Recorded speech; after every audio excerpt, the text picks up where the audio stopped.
The Wisconsin Department of Natural Resources is investigating a case of possible illegal dumping. Neighbors in the town of Shelby spotted the concrete earlier this week near Pammel Creek. News 8 Now's Rob Romano is following the case and brings us the latest.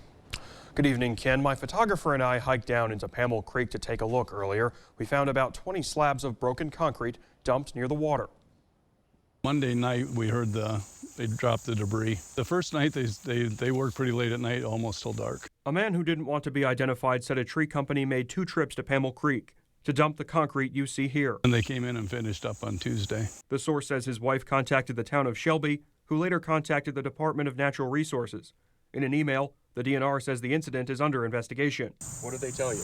Talked to us first and went over to the where the debris is, and just text us back that there were violations and that he'd follow up with us later.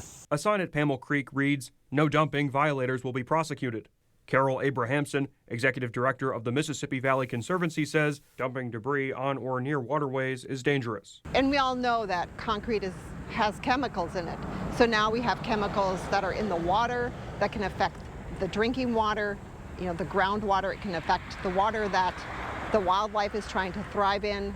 It certainly can get into the soil as well. Abrahamson says, unfortunately, dumping debris is not uncommon. She took us to this area on South Kinney Coulee Road in Onalaska, where people have also been littering. The repercussions of these small dumpings are far and wide, because it goes from a small stream to a larger river, the Mississippi, and then all the way down to the ocean. And as I said, the ocean has plenty of plastic in it. We don't need to add to it.